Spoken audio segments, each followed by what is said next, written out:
ನಾಂದಿಯೊಳು ವರವ್ಯಾಸ ಮುನಿಪದ ದ್ವಂದ್ವ ಕಾಲದನಾಗಿ ನಾಂದಿಯೊಳು ವರವ್ಯಾಸ ಮುನಿಪದ ದ್ವಂದ್ವ ಕಾಲದನಾಗಿ ಕವಿಗಳಿಗೆ ಬರಬಹುದು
ಮಾಡುವಂತಹ ಸಂದರ್ಭಕ್ಕೆ ನನ್ನ ಮನಸ್ಸು ಎನ್ನುವುದು ಮುದಗೊಂಡಿತು. ಹಾಗೆ ಸಭಾಪ್ರವೇಶವನ್ನು ಮಾಡಿದಂತಹ ನಾನು ಪೀಠವನ್ನು ಆರೋಹಿಸಿದೆ. ಈ ಪೀಠಕ್ಕೆ ತ್ರಿವಿಷ್ಠಪಟ್ಟ ಎನ್ನುವುದಾಗಿ ಕರೆದರು. ಯಾಕಾಗಿ? ಕೇವಲ ಇದು ದೇವಲೋಕಕ್ಕೆ ಮಾತ್ರ ಸೀಮಿತವಾದಂತಹ ಪೀಠವಲ್ಲ. ಮೂರು ಲೋಕದಲ್ಲೂ ನಡೆಯುವಂತಹ ಕಾರ್ಯಗಳನ್ನು ನಿಯಂತ್ರಿಸುವಂತಹ ಅಥವಾ ನಮ್ಮ ಹಿಡಿತದಲ್ಲಿಟ್ಟುಕೊಂಡು ನಡೆಸುವಂತಹ ಆ ಹೊಣೆಗಾರಿಕೆ ಎನ್ನುವುದು ಈ ಪೀಠಕ್ಕಿದೆ. ಹಾಗೆ ನಮಗೂ ಅಷ್ಟೇ ಅಧಿಕಾರ ಉಂಟು. ಆ ನೆಲೆಯಲ್ಲಿ ವಿಚಾರ ಮಾಡಿದರೆ ಅಂದಿನಿಂದ ಇಂದಿನವರೆಗೂ ನಮ್ಮ ಈ ಆಳ್ವಿಕೆಯಲ್ಲಿ ಯಾವುದೇ ಕುಂದುಗಳು ಬರಲಿಲ್ಲ. ಹಾಗಂತ ಅಲ್ಲಿ ಇವತ್ತಿಗೊಂದು ಹಳೆಯ ಘಟನೆ ಎನ್ನುವುದು ಮರುಕಳಿಸ್ತಾ ಉಂಟು. ಹೇಳಬೇಕು ಎನ್ನುವುದಾಗಿ ಹಿಂದೊಂದು ಸಂದರ್ಭದಲ್ಲಿ ಓಲಗನಸ್ಥರಾಗಿರುವಂತಹ ಸಂದರ್ಭಕ್ಕೆ ದುರ್ವಾಸರ ಆಗಮನ ಎನ್ನುವುದಾಯಿತು. ಆ ಸಂದರ್ಭದಲ್ಲಿ ಪೀಠದಿಂದ ಇಳಿದು ಬಂದು ಉಚಿತವಾದಂತಹ ಸತ್ಕಾರ ಮಾಡಿ ಅವರನ್ನು ಆಸನವನ್ನಿತ್ತು ಸಂತೋಷದಿಂದ ಮಾತಾಡಿಸಿದಂತಹ ನುಡಿಗಳಿಂದ ಸಂತೃಪ್ತರಾದಂತಹ ದುರ್ವಾಸರು ತಮ್ಮ ಕೈಯಲ್ಲಿದ್ದಂತಹ ಮಂದಾರ ಮಾಲಿಕೆ ಎನ್ನುವುದು ನನಗೆ ಕೊಟ್ಟಂತಹ ಸಂದರ್ಭಕ್ಕೆ ನಾನು ಆ ಮಂದಾರ ಮಾಲಿಕೆಯನ್ನು ನಾನು ಏರಿ ತಿರುಗುವಂತಹ ಐರಾವತದ ಕುಂಭಸ್ಥಳಕ್ಕೆ ಧರಿಸಿದೆ. ಸರಿ ಪಾಪ ಮುಗ್ಧ ಪ್ರಾಣಿ ಏನು ಅರಿಯದಂಥದ್ದು. ಅದು ಆ ಮಂದಾರ ಮಾಲಿಕೆಯನ್ನು ಕೆಳಗೆ ಚೆಲ್ಲಿ ತುಳಿಯಿತು. ಕುಪಿತಗೊಂಡಂತಹ ದುರ್ವಾಸರು, ದೇವೇಂದ್ರ ನಿನಗೆ ಇದ್ದಂತಹ ಸುವಸ್ತುಗಳಿಂದ ದುರಂಕಾರ ಎನ್ನುವುದು ನೆತ್ತಿಗೇರಿದೆ. ಹಾಗಾಗಿ ಇನ್ನಲ್ಲಿರುವಂತಹ ಸುವಸ್ತುಗಳೆಲ್ಲ ಸಮುದ್ರ ಪಾಲಾಗಲಿ ಎನ್ನುವುದಾಗಿ. ಏನು ಮಾಡುವುದು ಹೇಳು? ಅಹಂಕಾರ ನೆತ್ತಿಗೇರಿದಾಗ ಇಂತಹ ಅನಾಹುತಗಳು ಆಗುವುದು ಸಹಜ. ಆದರೆ ತತ್ಕ್ಷಣವೇ ದುರ್ವಾಸರ ಕಾಲಿಗೆರಗಿ ತಪ್ಪಾಯಿತು ಎನ್ನುವುದಾಗಿ ಯಾಚಿಸಿಕೊಂಡೆ. ಇದಕ್ಕೇನಾದರೂ ಒಂದು ಪರಿಮಾರ್ಜನೆಯನ್ನು ಹೇಳಿ ಎನ್ನುವುದಾಗಿ ಕೇಳಿಕೊಂಡೆ. ಆ ಸಂದರ್ಭಕ್ಕೆ ದುರ್ವಾಸರು ಹೇಳಿದರು, ದೇವೇಂದ್ರ ಇದನ್ನು ನೀನು ಪುನಃ ಪಡೆಯಬಹುದು. ಸಮುದ್ರ ಮಥನ ಮಾಡಿದ್ದೇವುದು ಅಂತಾದ್ರೆ ವಸ್ತುಗಳು ಎಲ್ಲವೂ ನಿನಗೆ ಪುನಃ ದೊರೆಯುತ್ತದೆ ಎನ್ನುವುದಾಗಿ. ಅದು ಹೇಗೆ ಎನ್ನುವುದಾಗಿ ವಿಚಾರಿಸಿದಾಗ ಮಂದರಾಚಲ ಪರ್ವತವನ್ನೇ ಕಡಗೋಲನ್ನಾಗಿಸಿ ವಾಸುಕಿಯನ್ನು ಹಗ್ಗವನ್ನಾಗಿಸಿ ಸಮುದ್ರ ಮಥನ ಮಾಡುವುದಕ್ಕಾಗಿ 33 ಕೋಟಿ ದೇವತೆಗಳು 66 ಕೋಟಿ ದಾನವರು ಸೇರಿ ಸಮುದ್ರ ಮಥನ ಮಾಡುವುದಕ್ಕಾಗಿ ಮುಂದಾದಂತಹ ಸಂದರ್ಭಕ್ಕೆ ಮೊದಲಿಗೆ ಬಂದದ್ದು ಯಾವುದು ಕೇಳಿದ್ರೆ ವಿಷ. ಎಲ್ಲವರು ಬೆಚ್ಚಿ ಬೆರಗಾದರು, ಕಂಗಾಲಾದರು. ಆ ಸಂದರ್ಭದಲ್ಲಿ ಶಿವನೇ ಬಂದು ಆ ವಿಷವನ್ನು ಕುಡಿದ. ಆತನಿಗೆ ಅಂದು ನೀಲಕಂಠ ಎನ್ನುವಂತಹ ಹೆಸರು ಬಂತು. ವಿಷ ಕುಡಿದ ಕಾರಣದಿಂದ, ಕಂಠ ಎನ್ನುವುದು ನೀಲವಾದ ಕಾರಣದಿಂದ ನೀಲಕಂಠ. ತದನಂತರದಲ್ಲಿ ಒಂದೊಂದಾಗಿ ಸುವಸ್ತುಗಳು ಬರುವುದಕ್ಕೆ ಪ್ರಾರಂಭವಾಯಿತು. ದೇವತೆಗಳಿಗೆ ಏನು ಬೇಕು ಅದೆಲ್ಲ ತ್ರಿಮೂರ್ತಿಗಳಿಂದ ಸಿಗುವುದಕ್ಕೆ ಪ್ರಾರಂಭವಾಯಿತು. ಹೌದು. ಆದರೆ ಕೊನೆಯದಾಗಿ ಬಂದದ್ದು ಯಾವುದು ಕೇಳಿದ್ರೆ ಅಮೃತ. ಹೌದು, ಅಮೃತವನ್ನು ಈ ದಾನವರು ಪಡೆಯಬೇಕೆನ್ನುವಂತಹ ಕಾಸ್ತತೆಯಲ್ಲಿ ತಪ್ಪನ್ನು ಮಾಡಿಕೊಳ್ತಾರೆ. ಆ ಸಂದರ್ಭಕ್ಕೆ ತ್ರಿಮೂರ್ತಿಗಳು ಈ ಅಮೃತ ಎನ್ನುವುದು ದೇವತೆಗಳ ಪಾಲಾಗಲಿ ಎನ್ನುವುದಾಗಿ ಹೇಳಿ ನಮಗೆ ದೊರಕಿಸಿಕೊಡ್ತು. ಆದರೆ ಅಮೃತ ನಮ್ಮಲ್ಲಿ ಬಂದ ಕಾರಣದಿಂದ ದಾನವರು ಒಮ್ಮೊಮ್ಮೆ ಒಬ್ಬೊಬ್ಬರಾಗಿ ನಮ್ಮ ಮೇಲೆ ದಾಳಿಯನ್ನಿಡುವುದಕ್ಕೆ ಮುಂದಾದರು. ಆದರೆ ತ್ರಿಮೂರ್ತಿಗಳ ಅಥವಾ ಶ್ರೀಹರಿಯ ಕೃಪಾ ಕಟಾಕ್ಷದಿಂದ ಇಂದಿನವರೆಗೂ ಈ ಪೀಠ ಎನ್ನುವುದು ನನ್ನ ಪಾಲಿಗೆ ಉಳಿದುಕೊಂಡಿದೆ. ಹಾಗಾಗಿ ಮತ್ತೊಂದು ಚಿಂತೆ ಎನ್ನುವುದಕ್ಕಿಂತ ನನ್ನ ಮನಸ್ಸಿನ ಭಾವನೆ ಏನು ಕೇಳಬೇಕು. ಯಾವಾಗ ಕೇಳಬೇಕು? ಎಷ್ಟೊತ್ತಿಗೆ ಕೇಳುವುದು ಎನ್ನುವುದಾಗಿ ವಿಚಾರ ಮಾಡುತ್ತಾ ಇದ್ದವನು ನೀನು ಹೌದು. ಹಾ ಇಲ್ಲಿವರೆಗಾಗಿ ನಮಗೆ ಉಪಟಳ ಇಲ್ಲ. ಹೌದು, ಸಂತೋಷದಿಂದ ಇದ್ದಂತವರು ಕಾಲ ಕಳೆಯುತ್ತಾ ಬಂದಿದ್ದೇವೆ. ಹಾ ಯಾವುದೇ ತೊಂದರೆ ತೊಡಕು ಆಗಲಿಲ್ಲ. ಹ್ಮ್ ಮುಂದೊಂದು ಸಂದರ್ಭದಲ್ಲಿ ಹಾ ದಾನವರು ರಾಕ್ಷಸರು ಒಂದದ್ದೇ ಹೋಗುವಂತಾದರೆ ನೀವೆಲ್ಲ ಏನ್ ಮಾಡ್ತೀರಾ ಅಂತ ಹೇಳ್ಬೇಕು ನನಗೆ.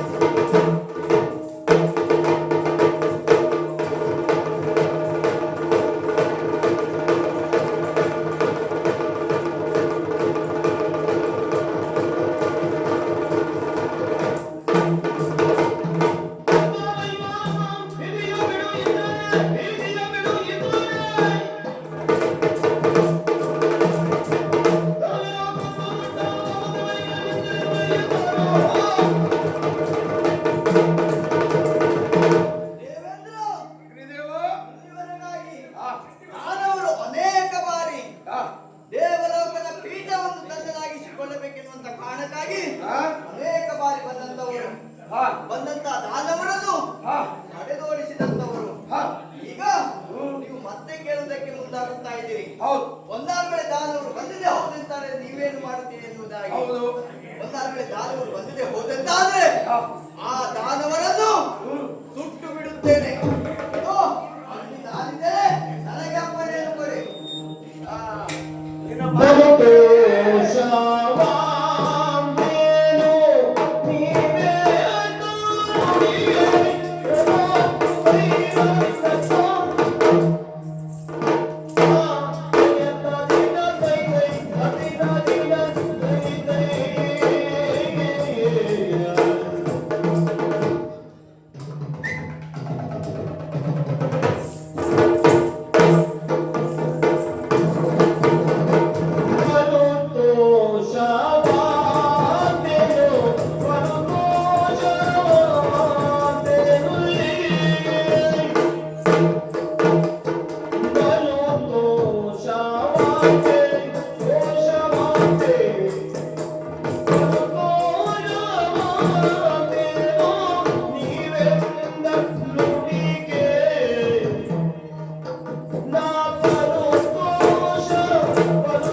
ಮನುಮನಾಭನಾದಯೇ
ಅಗ್ನಿದೇವ, ಫಲೋತ್ಥಾಸವಾಯಿತು. ಮನಸ್ಸು ಎನ್ನುವುದು ಸಂತೋಷದಿಂದ ಕುಣಿದು ಕುಪ್ಪಳಿಸ್ತಾ ಇದೆ. ನಿಮ್ಮವರ ಮಾತನ್ನು ಕೇಳಬೇಕು, ಕೇಳಿ ಮುಖಗೊಳ್ಳಬೇಕು ಎನ್ನುವಂತ ಆಸೆ ಹೊತ್ತವರು ನೀವು. ಇವತ್ತು ನೀವೆಲ್ಲರೂ ಆಡಿದಂತ ಒಂದೊಂದು ಮಾತಿಗೆ ಸಂತೋಷಗೊಂಡೆ. ಹೌದು, ಎಷ್ಟೋ ದಿನಗಳಿಂದ ಇಂತಹ ಮಾತನ್ನು ನನ್ನ ಕನ್ನಡ ಪಟ್ಟಣಕ್ಕೆ ಮುಟ್ಟಬೇಕು ಎನ್ನುವಂತ ವಿಚಾರವನ್ನು ಹೊತ್ತು ಇಷ್ಟೆಲ್ಲ ಮಾಡುವುದಕ್ಕೆ ಮುಂತಾದವನ. ಹೌದು, ಒಬ್ಬೊಬ್ಬರು ಒಂದೊಂದು ತೆರದಲ್ಲಿ ಹೇಳುತ್ತಾ ಇದ್ದೀರಾ, ಆದ್ರೆ ಸಮಯ ಕಳೀತಾ ಉಂಟು. ನೀವೆಲ್ಲರೂ ನಿಮ್ಮ ನಿಮ್ಮ ಕಾರ್ಯಕ್ಕಾಗಿ ಮುಂದಾಗುವಂತ ಈ ಸಮಯ ಎದುರಾಗಿ ಬಂದಿದೆ. ಹಾಗಾಗಿ ಇಲ್ಲಿಯೇ ಸಭೆಯನ್ನು ವಿಸರ್ಜಿಸ್ತೇನೆ. ನೀವೆಲ್ಲರೂ ನಿಮ್ಮ ನಿಮ್ಮ ಕಾರ್ಯಕ್ಕಾಗಿ ತೆರಳಬಹುದು.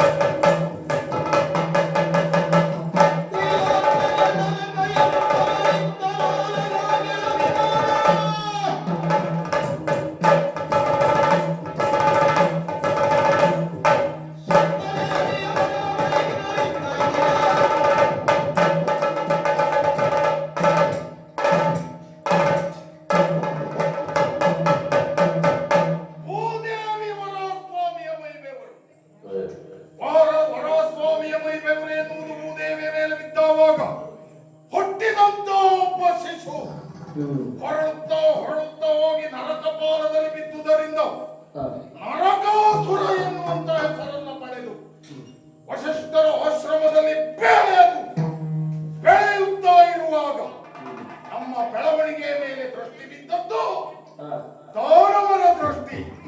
ಹಾಗಾದ್ರೆ ಈತನಿಂದ ದಾನವಾಭ್ಯುದಯ ಆಗುತ್ತದೆ ಎನ್ನುವ ದೃಷ್ಟಿಕೋನದಲ್ಲಿ ಅವರೆಲ್ಲವರು ನಮ್ಮನ್ನು ಓಲೈಸಿದರು. ತಾಯಿಗೆ ವಿಷಯ ಎನ್ನುವುದು ವಿಧಿತವಾಯಿತು.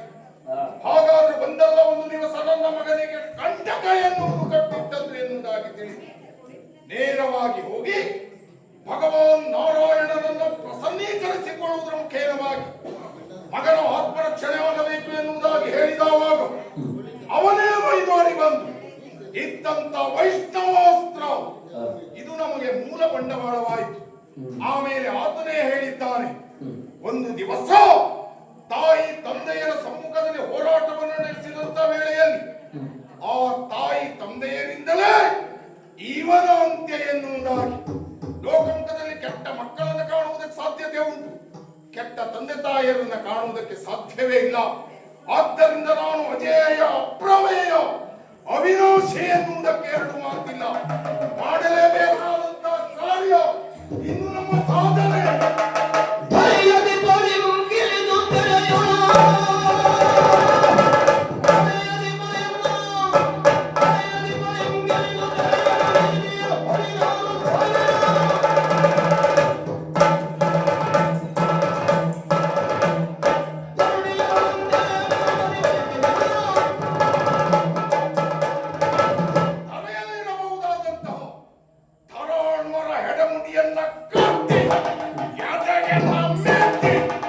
ನಮ್ಮ ವಶದಲ್ಲಿ ಇರಿಸಿಕೊಂಡಿದ್ದೇನೆ 16,000 ಹೆಂಗಳೆಯರು.